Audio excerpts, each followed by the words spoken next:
Sosialisasi buku panduan akuntansi perbankan atau BPAK yang dikukuhkan melalui Surat Edaran Otoritas Jasa Keuangan nomor 34/SEOJK 03/2021 persembahan dari Departemen Pengaturan dan Pengembangan Perbankan Otoritas Jasa Keuangan. Bab 12. Penyertaan. Definisi dan dasar pengaturan. Menurut definisinya, penyertaan modal adalah penanaman dana bank dalam bentuk saham pada perusahaan yang bergerak di bidang keuangan, termasuk penanaman dalam bentuk surat utang konversi wajib atau surat investasi konversi wajib atau jenis transaksi tertentu yang berakibat bank memiliki atau akan memiliki saham pada perusahaan yang bergerak di bidang keuangan.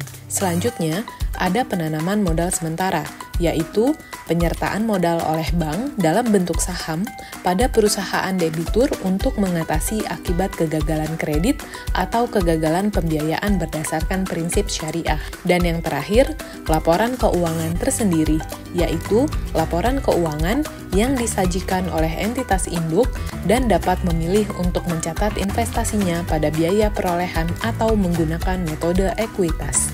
Terdapat beberapa dasar pengaturan untuk penyertaan modal, antara lain bahwa laporan keuangan tersendiri hanya dapat disajikan sebagai informasi tambahan dalam laporan konsolidasian. Laporan keuangan tersendiri minimal terdiri dari laporan posisi keuangan, laporan laba rugi dan penghasilan komprehensif lain, laporan perubahan ekuitas, dan laporan arus kas. Jika entitas memiliki, secara langsung maupun tidak langsung, 20% atau lebih hak suara investi, maka entitas dianggap memiliki pengaruh signifikan, kecuali dapat dibuktikan dengan jelas bahwa entitas tidak memiliki pengaruh signifikan. Perlu diketahui bahwa instrumen ekuitas merupakan setiap kontrak yang memberikan hak residual atas aset suatu entitas setelah dikurangi dengan seluruh liabilitasnya. Last but not least, aset keuangan diukur pada nilai wajar melalui laba rugi, kecuali aset keuangan tersebut diukur pada biaya perolehan diamortisasi. Penjelasan dan perlakuan akuntansi. Pencatatan dalam perlakuan akuntansi menjelaskan bahwa jika bank memiliki pengaruh signifikan atau bank memiliki pengendalian terhadap investi, bank dapat mencatat pada biaya perolehan. Instrumen keuangan diukur pada nilai wajar melalui penghasilan komprehensif lain dan metode ekuitas.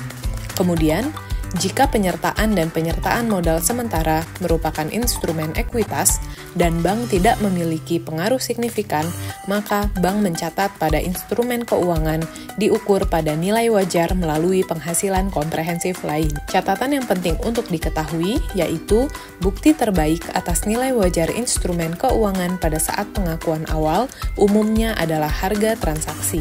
Ilustrasi jurnal. Pertama, pada saat melakukan penyertaan. Pada saat melakukan penyertaan untuk penyertaan dan penyertaan modal sementara, bank melakukan penjurnalan sebagai berikut.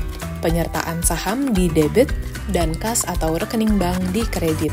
Penyertaan modal sementara dalam restrukturisasi kredit diukur pada nilai wajar melalui laba rugi. Penyertaan saham di debit, cadangan kerugian penurunan nilai di debit, keuntungan atau kerugian di debit atau kredit, dan kredit yang diberikan di kredit. Kedua, penjurnalan pada saat pengumuman pembagian dividen diukur pada nilai wajar melalui laba rugi, piutang dividen di debit, dan pendapatan dividen di kredit. Ketiga, pada saat perubahan nilai wajar, penyertaan saham di debit atau kredit, kerugian atau keuntungan karena peningkatan nilai wajar penyertaan saham di debit atau kredit.